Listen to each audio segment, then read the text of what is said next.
轻易遮蔽地球上现在的身长已达到100公里，眨眼即可绕地球一圈。磨砂毒分身也到了。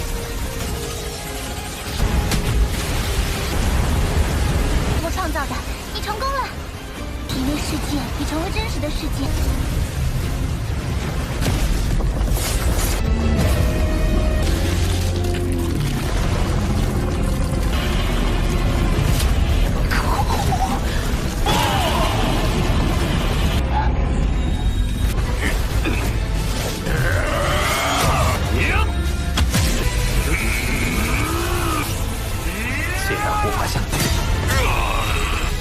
Halo kalian semua, selamat datang di channel Donghua Master. Bagaimana kabar kalian semua? Mimin harap kalian semua baik-baik saja. Dan pada video kali ini kita akan melanjutkan alur cerita dari serial Donghua Swelestar episode ke-161. Dan sebelum kita masuk ke cerita terbaru, mari kita sedikit mengingat cerita sebelumnya, yang dimana pada cerita sebelumnya Lo Feng telah bertarung duel melawan Beijing, yang singkatnya Lo Feng bisa mengalahkan Beijing menggunakan kekuatan dari ketiga tubuhnya Lo Feng. Dan juga kemarin Lo Feng telah mendapatkan bulu dari monster penghancur yang mengandung kekuatan waktu. Singkatnya Lo Feng lanjut bertemu dengan Master Yuan untuk membicarakan tentang kerjasama antara ras manusia dan juga ras tanduk emas, yang dalam pertemuan itu intinya Master Yuan setuju dengan kerjasama tersebut, tetapi Master Yuan khawatir para warganya tidak, karena para warganya yaitu ras suku tanduk emas sudah tidak mempercayai lagi para pihak dari ras manusia. Tetapi Master Yuan memiliki cara untuk bisa membuat para ras suku tanduk emas ini menghargai Lo Feng, yaitu dengan mempelajari tablet kuno dari ras suku tanduk emas. Dan Lo Feng menerima saran tersebut, yaitu dengan Lo Feng kemarin pergi ke tempat dari tablet kuno suku tanduk emas untuk mempelajarinya, dan itu merupakan inti cerita pada cerita sebelumnya. Kalau gitu pun sekarang langsung saja kita masuk ke bagian cerita terbaru. Cerita ini berlanjut dengan diperlihatkan Lo Feng yang sedang mempelajari tablet kuno dari ras tanduk emas, yang dalam pembelajaran ini juga sekaligus berhubungan dengan dunia internal dari monster tanduk emasnya Lo Feng, yang pembelajaran tersebut tak disangka juga mempengaruhi dua tubuhnya Lo Feng, yaitu monster tanduk emas dan juga klan Mosha. Dan tampak pertama perubahan dari monster tanduk emas yang kini semakin membesar, bahkan besarnya 10 kali lipat lebih besar daripada tubuh sebelumnya, sekaligus peningkatan dari kekuatan monster tanduk emas yang diyakini oleh Lo Feng. Monster tanduk emas dapat dengan mudah mengelilingi planet bumi dengan ukurannya sekarang. 巨兽突破到了技术级，展开可以轻易遮蔽地球上现在的身长已达到100公里，眨眼即可绕地球一圈。 磨砂毒分身也到了。 Klan Mosha juga mendapatkan peningkatan kekuatan dengan kedua tubuhnya Lo Feng ini telah menerobos karena penguasa sektor. Dan karena kedua tubuhnya Lo Feng yang telah menerobos karena penguasa sektor, sekarang dunia internalnya Lo Feng juga telah berevolusi menjadi bentuk dunia internal realm, yang kekuatan ini sendiri merupakan kekuatan yang dimiliki oleh penguasa sektor. Hal ini membuat Babata menjadi terharu dan berharap bahwasannya Master Huyanbo dapat melihat perkembangannya Lo Feng. Jika Master Huyanbo melihat perkembangan Lo Feng ini, maka Master Huyanbo juga akan terharu seperti Babata. Dan juga berkat pelatihan Lo Feng ini, Lo Feng sekarang juga telah diakui oleh kekuatan dari hukum asal, yang hal ini juga membuat orang-orang yang berada di luar juga telah menyadari hal tersebut, termasuk penetua Qifan. 获得了宇宙本源法，定下它了。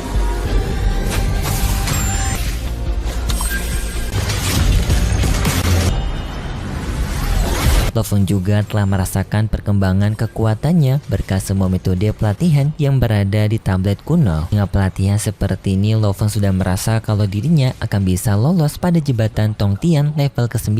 Sedangkan di tempat lain kita diperlihatkan ternyata adanya suku dari ras tanduk emas yang bekerja sama dengan ras Moserzek, yang di sini pihak dari pengkhianat dari suku tanduk emas melaporkan perkembangan Lo Feng yang telah bisa mengalahkan Beijing dan juga mendapatkan warisan dari tablet kuno ras suku tanduk emas, yang di sini pun Monster Zek menyuruh kepada mata-matanya untuk menghabisi Lo Feng. Kembali kepada Lo Feng sekarang, untungnya berkah Lo Feng yang telah menguasai dari tablet kuno ras tanduk emas, kini Lo Feng sekarang kondisinya telah dihormati oleh para ras suku tanduk emas, dan juga Lo Feng mengatakan kepada mereka semua bahwasanya hubungan antara suku ras tanduk emas dan juga ras manusia tidak boleh terputus karena adanya pihak yang mencoba untuk mengadu domba mereka berdua. Dan Lo Feng berjanji sebagai penghubung antara ras tanduk emas dan juga ras suku manusia, ia akan transparan untuk bisa menjalini ikatan kedua belah pihak agar bisa memberikan keuntungan kepada kedua belah pihak, yang hal itu pun disambut meriah oleh para ras suku tanduk emas dan mereka semua sekarang telah mendukung Lo Feng. Tetapi tak lama kemudian adanya saudaranya Bai Cheng, yaitu Bai Chu, yang tampaknya ia tidak suka kepada Lo Feng. Bai Chu sendiri merupakan jenius nomor 1 pada ras suku tanduk emas karena kekuatannya setara dengan jembatan Tong Tian tingkatan ke-10, dan Bai Chu di sini mengatakan bahwasanya ras suku tanduk emas tidak boleh bergantung kepada pihak luar seperti Lo Feng ini. Bai Chu menganggap mereka harus kuat dengan kekuatan mereka sendiri. Hal ini pun membuat Bai Cheng yang sudah dekat kepada Lo Feng merasa tidak enak karena perselisihan antara kakaknya dan juga Lo Feng. Lalu pun Lo Feng bertemu dengan Master Yuan, yang di sini Lo Feng berniat untuk berpamitan kepada mereka kembali ke bumi. Tetapi sebelum itu, ketua Kabu tiba-tiba saja meminta kepada Master Yuan untuk mengizinkan Lo Feng pergi ke benua Lasuo untuk memperkenalkan tempat tersebut kepada Lo Feng. Yang di sana juga Master Chiefan meminta izin kepada Master Yuan untuk menemani Lo Feng pergi ke sana dan juga memberitahu bahwasanya di sana adanya monumen dewa binatang. Yang mendengar hal tersebut membawa Lo Feng menjadi kaget karena ia penasaran dengan monumen dewa binatang tersebut yang dulunya pernah Lo Feng temui juga waktu menelusuri ke tempat dari benua darah. Master Yuan memperbolehkan mereka untuk mengantarkan Lo Feng ke tempat dari benua Luosuo tersebut, yang lalu pun Lo Feng juga permamitan dengan Master Yuan. Singkat cerita, Lo Feng pun telah sampai di benua Lesuo yang di sana sudah dijaga oleh para pasukan dari penetua Kabu. Setelah Lo Feng bersama dengan Chiefan dan juga Dylan keluar dari kapal luar angkasa mereka, di sana Chiefan dan juga Dylan memperbolehkan kepada Lo Feng untuk memasuki benua Lesuo melihat monumen dari dewa binatang, sedangkan mereka akan menunggu di luar. Lo Feng menerima hal itu, lalu pun Lo Feng masuk ke dalam sana. Singkat cerita, Lo Feng pun telah sampai di tempat dari monumen patung dewa binatang. 我感觉到如此可怕的威压，仅仅是一座，是否有所关联呢？ Dan Lo Feng pun langsung mencoba untuk menyamakan monumen ini dengan monumen yang ia miliki juga waktu berada di benua Sungai Darah, karena Lo Feng bisa melihat struktur dari monumen ini memiliki struktur yang sama yang juga memiliki aura kekuatan. Setelah Lo Feng menyamakan patung ini, Lo Feng bisa melihat bahwasanya struktur, bentuk, dan juga pola sisik pada patung ini memiliki jumlah yang sama persis, yang artinya kedua monumen ini dibuat oleh satu orang yang sama. Tetapi yang membedakan monumen besar dan juga monumen kecil merupakan struktur kekuatannya, yang dimana monumen kecil memiliki kekuatan struktur yang lebih teratur dan juga rapi, sedangkan yang besar memiliki kekuatan yang lebih besar tetapi dalam pola kekuatan memiliki energi yang tidak stabil. Hal ini pun membuat Lo Feng penasaran mengapa kedua struktur kekuatan dari dua benda ini berbeda padahal bentuk dan juga pola mereka sama. Kemudian pun Lo Feng memasuki dunia internalnya bersama dengan Babata mencoba untuk mencari perbedaan dari kedua monumen ini. 明白。 问题一定在纹理上，既然其他都一样，也隐隐散发威压。 Yang singkatnya, Babata menemukan bahwasanya kedua monumen ini memang memiliki urutan kekuatan yang berbeda. Yang besar urutan kekuatannya lebih mudah untuk dipahami, tetapi untuk yang kecil memiliki struktur yang lebih rumit dan juga sangat ribet dalam pembentukannya. Lo Feng pun penasaran dengan hal ini dan Lo Feng pun mengeluarkan dari tubuh tanduk emasnya untuk mencoba membentuk replika dari kedua monumen ini, yang dimana pertama monster tanduk emas membentuk dari monumen raksasa, yang monster tanduk emas bisa membentuk dengan sangat mudah dan juga cepat tanpa adanya kesalahan. Selanjutnya tanduk emas membentuk replika ulang dari monumen yang kecil, tetapi sayangnya yang kecil ini ternyata tidak bisa dibentuk ulang oleh monster tanduk emas, yang malah memberikan tekanan kepada monster tanduk emas dan juga Lo Feng. Yang hal ini pun membuat Lo Feng semakin penasaran dari mana monumen kecil ini berasal, dan Lo Feng menduga bahwasanya monumen kecil ini kemungkinan besar telah dibentuk oleh ras manusia super. 小雕像，就受到作用于灵魂，不然左应在坚强巨兽身上。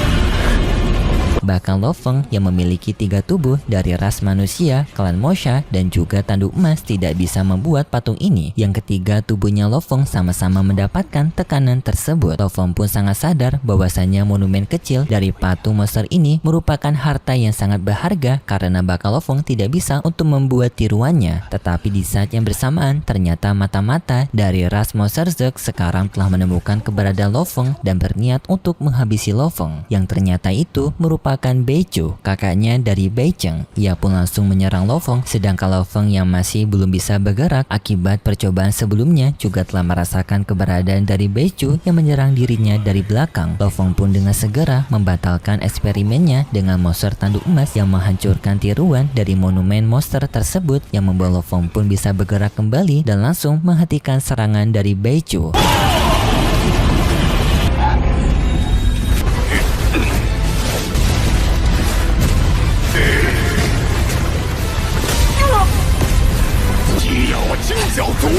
Yang lalu pun terjadi pertarungan antara Lo Feng melawan Beichu. Pertarungannya sengit pun terjadi kedua belah pihak tersebut, yang dalam pertarungan ini juga Lo Feng masih memikirkan tentang monumen patung sebelumnya karena Lo Feng sangat penasaran dengan kekuatan yang berada di balik dari monumen monster tersebut karena mengandung kekuatan emas, kayu, dan juga api. 我在不使用其他能力的情况下，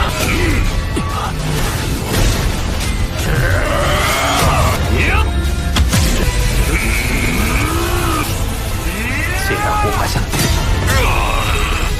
Singkatnya pun Lo Feng dalam pertarungan melawan Beichu, mereka berdua saling beradu kekuatan dari harta Yansen mereka, yang pada akhirnya Lo Feng bisa menghancurkan harta Yansen dari Beichu yang mengakibatkan Beichu terpental dan mengalami luka. Tetapi Lo Feng juga mengalami luka akibat peraduan itu, membuat mereka berdua sama-sama terpental, yang di saat itu Dylan datang menyelamatkan Lo Feng dan juga bersama dengan para penjaga dari wilayah benua Lesuo. Dengan segera mereka menahan Beichu. Di sana Beichu sambil marah mengatakan kepada Lo Feng bahwasanya dirinya tidak akan sudi untuk berada di bawah pengaruh dari ras manusia karena menganggap ras manusia selalu memperbudak mereka sebagai ras tanduk emas. Dan di sana Beichu meminta kesempatan kepada para pasukan penjaga untuk memberikan dirinya kesempatan berhadapan melawan Lo Feng dan dirinya akan menanggung semua konsekuensi yang telah ia ambil. Tetapi sayangnya setelah itu alur cerita dari serial Donghua Soulstar episode ke-161 bersambung dan berikut cerita selanjutnya. Pada cerita selanjutnya, kita diperlihatkan dengan terobosan dari Rota Ravenclaw yang tampak ia sekarang telah menerobos ke ranah Master Domain atau penguasa sektor. Jujur, Mimi lupa dengan ranah dari Rota Ravenclaw ini. Kayaknya terobosannya itu penguasa sektor ya, atau Master Domain. Tetapi intinya, nanti Rota Ravenclaw akan memiliki wujud dari armor baru. Tetapi sayangnya, bukan armor bersayap yang dulunya pernah kita diperlihatkan pada bagian PV. Namun sayangnya, armor baru ini hanya berubah warna aja jadi warna hitam. Dan selanjutnya kita diperlihatkan dengan Lo Feng yang telah sampai di planet bumi untuk mencoba mengendalikan para monster Zerg menggunakan teknik dari 10.000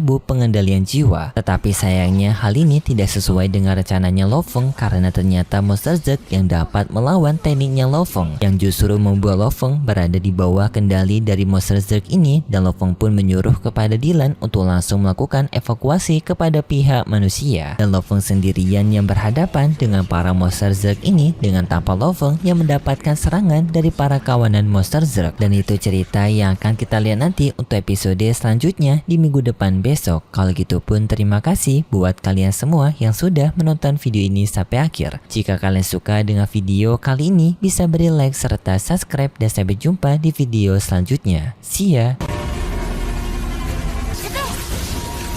巨兽突破到了技术级，展开可以轻易遮蔽地球上现在的身长已达到100公里，眨眼即可绕地球一圈。磨砂毒分身也到了。